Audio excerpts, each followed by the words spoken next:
Hello everyone, I Jhalak Patel, Assistant Professor at LG Institute of Engineering and Technology in the Department of Electronics and Communication. Welcomes you to the session of wireless communication. Today I am going to discuss about Unit 2, that is cellular concept, with topic the examples related to signal to interference ratio and number of channels available. So let's start the session. In the previous session, we have discussed some examples related to finding out the area of cells. Then we discussed about the number of how to find out the signal to interference ratio for the given value of path loss exponent and for the given value of cluster size. Then we discussed about the how to find out based on total number of available channels the examples concept. So now let's discuss one example related to how to find out the total available channels for the cellular system. So let's consider the question. Here in the question, if you see, we calculate the number of available channels and control channels for a cellular system having the total bandwidth of 60 megahertz. It uses the 250 kilohertz simplex channels and 1 megahertz band for control operation. Consider the 9-cell reuse concept. So here in the question, the total available number of channels and control channels are asked. So first of all, let's calculate the total number of channels available for it. So to finding out the total number of channels, it is given by the total bandwidth available divided by the channel bandwidth. So total bandwidth divided by channel bandwidth. So if you put the values over here in the question, total bandwidth of 60 megahertz is given. So that means total bandwidth is 60 into megahertz means 10 raised to 6. So 60 into 10 raised to 6 divided by channel bandwidth. So over here it is given that 250 kilohertz simplex channels are there. Means you have to multiply with 250 into 10 raised to 3. Here 10 raised to 3 because the unit is in kilohertz. That's why 2 into 50 into 10 raised to 3 is there. So basically it is total bandwidth divided by the channel bandwidth. Here the simplex channel is there. So you have to multiply it with 2, means duplex channel is given. So it becomes the channel bandwidth. So 60 into 10 raised to 6 divided by 2 into 50 into 10 raised to 3. If you do this, you can get the answer, that is 600 number of channels. So this 600 number of channel is answer for total available channels. Now let's calculate the total number of control channels. Total control channels. So to finding out the total number of control channels, first of all you have to take the bandwidth for control channels divided by the channel bandwidth. So now bandwidth of control channels divide by the channel bandwidth. Channel bandwidth is already given in the question. Channel bandwidth is 50 into 10 raised to 3 and bandwidth for control channel is given in the question, that is 1 megahertz band for control operation. This 1 megahertz is given. So now if we put the values over here, then it is like if we put the values, then it is bandwidth of control channel, that is 1 megahertz means 1 into 10 raised to 6 divided by the channel bandwidth. Channel bandwidth is 2 into 50 into 10 raised to 3. So 100 into 10 raised to 3 means 10 raised to 5. 10 raised to 6 divided by 10 raised to 5 means number of control channel is 10. So this is number of control channels. Total available channels is 600. Now in the question, number of voice channels is not asked, but if it is asked, then what you have to do is you have the value of total number of channels you have the values of available control channels, then what you have to do is 600 minus 10. 600 minus 10 means 590 is number of voice channels. Number of voice channels. Now if it is asked that for 9 cell reuse concept means per cell what is the number of the control channels, then what you have to do is you have to divide that by cluster factor. Means simply for the 9 cell reuse factor, if it is asked that find out the number of channel, then what you have to do is for number of control channels, it is calculated using 600 divided by 9 for 9 cell reuse, and if it is asked the same for the control channel, then you have to do 10 upon 9. Okay, so this is how one can calculate the number of available control channel as well as number of total channels for the given cluster value.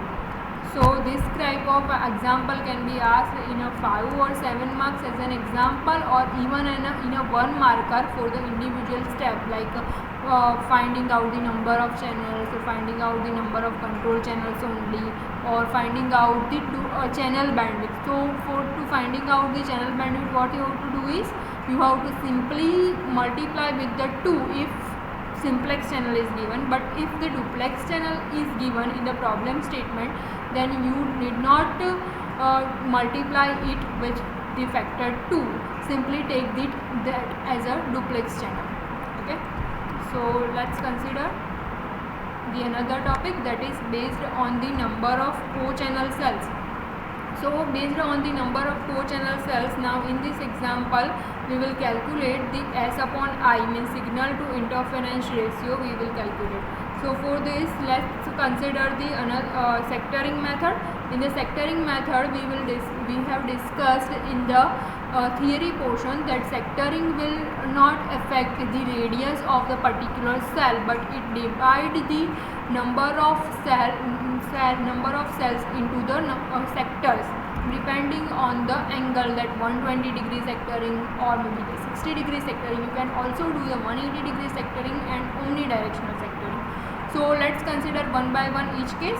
First of all, for 120 degree sectoring, now what happened in case of 120 degree sectoring? Now let me consider one hexagonal system. This is one hexagonal system that I draw over here. One hexagon system is there. Now 120 degree sectoring means you have to divide the complete cell into 120 degree each. So for that, what you have to do is you have to divide 360 with some factor to get the value 120. So to get the value 120, you have to divide this 360 by 3. If you divide this 360 by 3, then only you get the answer 120. That's why you have to divide the cell into 3 equal portions. Now let me divide this cell into 3 equal portions like this. Okay, so this is the 3 equal portion of this cell. This first one, this is second one, and this is third one. Okay, why we divide it by 3? Because the complete angle is 360 degree. Then if we want the 120 degree sectoring, then we have to divide it by some factor. So what will be that factor? 360 by 120 is 3. That's why we divide the cell into 3 equal portions. Now to finding out the number of co-channel cell, what you have to see is you have to consider any one portion of this equal portion. So let me consider this portion. You can also take this portion and even this portion also. So for the given portion, you have to see that how many cell is touched by that particular portion. So if you see this, then you can see that this portion is touched by 2 cells. That first one this cell and second one is this cell. Even you consider the case of this cell, then also it is touched by the 2 cells. First cell is this and the second cell is this one. Okay, So it is again touched by two cells, first and second. For this cell, this one is a co-channel cell, this one is a co-channel cell. So for 120 degree sectoring, we can say that I0 means number of co-channel cells is equal to 2 for 120 degree sectoring. Now let me discuss about the one another type of sectoring method, that is 60 degree sectoring. So for 60 degree sectoring, let me consider this one cellular system again. So this is our cellular system. Okay. Now for 60 degree sectoring, what you have to do is you have to divide the complete geographical area into each or cell, individual cell, into the 60 degree equal portion. So for that, what you have to do, you have to divide this 360 by some factor x so that you can get the answer 60 degree. So for that, you have to divide this 360 by 6. Then and then you get the answer 60 degree. So now let me divide this cell into 6 equal portion. Let me consider this cell.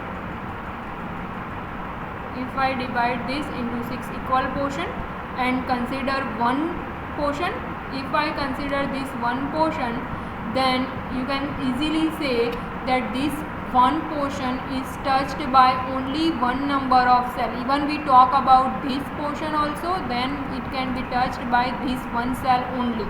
So for this 60 degree sectoring, we can say that it has the number of co-channel cell is equal to 1 because each cell or each sector is touched by only one cell. That's why for 60 degree sectoring, we can say that I0 equal to 1. Now let's take one another case, that is omnidirectional sectoring. So in case of omnidirectional sectoring, there is no partition, or we can say that the portion or pattern is in all directions. So we need not divide the cellular system or into the number of sectors. Means it will remain like this. Cellular system will remain as it is. We need not divide it in a number of sectors. So it can be like this. This is our complete cellular system. So here if you take any one cell, for example I take this cell, so each cell is touched by 6 number of cells. This one, this second, third, fourth, fifth and sixth. Even you can take any one cell of this given cellular system. If we consider this number of cells, then also it can be touched by this cell, then another cell. So in case of omnidirectional concept, we can say that number of co-channel cells I0 equal to 6 if omnidirectional sectoring is there. Same way, please you can consider the case of 180 degree sectoring, and you have to tell me that what is the number of sectors in that case and what is the available number of co-channel cells in that case. Okay, so for 180 degree sectoring you have to do this. Now let's consider one example related to it. A cellular service provider decides to use a TDMA that can tolerate SYI of 15 dB. In a worst case, find the optimal value of cluster size for omnidirectional 120 degree and 60 degree sectoring. So what we have to do is, first of all, let me consider the S by I value. Here S by I value is 15 dB. So first what we have to do is we have to divide this 15 dB into the value. So 15 is equal to 10 log of x. So you have to take the anti-log of it, means x raised to 1.5, because it is 15 upon 10 equal to log x, but this x has the base of log is 10. That means you have to take 10 raised to 1.5. So if you do this, you can get the answer 31.62. So this is the signal to interference answer. Now for this answer, we have to calculate the cluster size. So for that, use the formula S by I is equal to under root 3n raised to n upon I0. Here if it is not given that number of co-channels, number of path loss exponent, then you can take it as a 4 by default. So for n equal to 4, it is under root 3 into n. Now n we have to calculate, into small n is 4 upon I0. Now for the first case, means for the omnidirectional, in the previous slide we have seen that for omnidirectional number of co-channel cell is 6. So we put over here, we have the answer for S by I, that is 31.62. So if we solve this, we get the answer number of cluster size. So it is 4.39. means you can take it as a 7, because if you remember the available number of cluster size that we discussed in the unit number 2, then the available number of cluster size is 3, 4, 7, 12 and 19. means you have to take only this value. If it is 3 point something, then you have to take 4. If it is 7.2 or 7.3 something, then you have to take the 12 value, but not in between values are allowed for the cluster size. So this is how you can find out the cluster size for the omnidirectional one. Same way you can do this for 120 degree and 60 degree that we discussed in the next session. Up to this, if you have any queries or questions, you can ask me on my WhatsApp number. Thank you for watching.